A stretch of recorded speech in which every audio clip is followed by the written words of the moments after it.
धन धन भुइया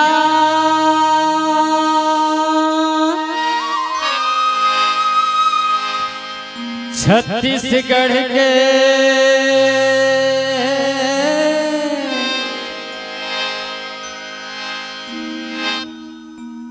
धन धन भुइया छत्तीसगढ़ के धन धन भुइया छत्तीसगढ़ राम लखन जी है आए वनवास बिताए बन बन माँ वनवास बिताए ये दीदी वो कौशल्या के नंदन ये बहनी वो सुमित्रा के नंदन बने बन माँ धन धन भुइया छत्तीसगढ़ के धन धन भुइया छत्तीसगढ़ के राम लखन जी हैं आए वनवास बिताए बन बन माँ वनवास बिताए ये दीदी वो कौशल्या के नंदन ये बहनी वो सुमित्रा के नंदन बने बन माँ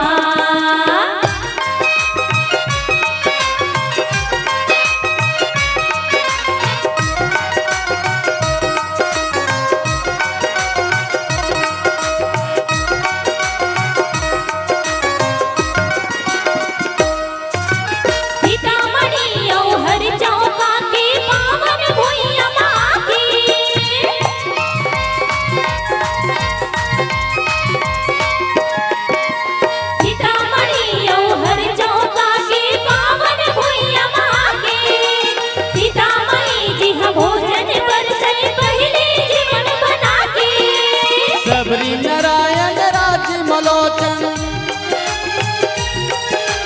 सबरी नारायण राज मलोचन तुरतुरिया पगधारी ओ वनवास बिताए बने बन माँ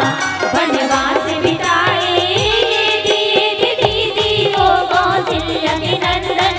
ये बहनी वो सुमित्रा के नंदन बने बन माँ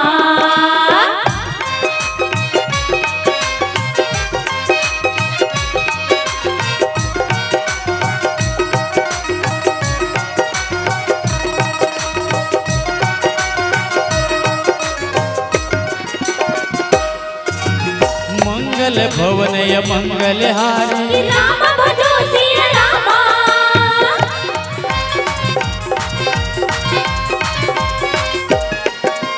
द्रवहु सुदशरथ जर बिहारी राम भजो सिया रामा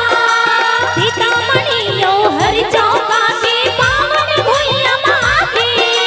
सीतामढ़ी जी हम भोजन पर से पहले जीवन बना के सबरी नारायण राज मलोचन सबरी नारायण राज मलोचन तुरतुरिया पगधारी ओ वनवास बिताए बन बन माँ वनवास बिताए ये दीदी ओ कौशल्या के नंदन ये बहनी ओ सुमित्रा के नंदन बने बन माँ धन धन भुइया छत्तीसगढ़ के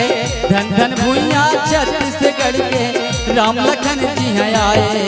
वनवास बिताए बन बन माँ वनवास बिताए ये दीदी वो कौशल्या के नंदन ये बहनी वो सुमित्रा के नंदन बने बन माँ कौशल्या के नंदन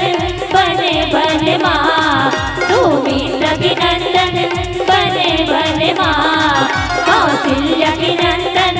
बने बन माँ सियावर रामचंद्र की जय।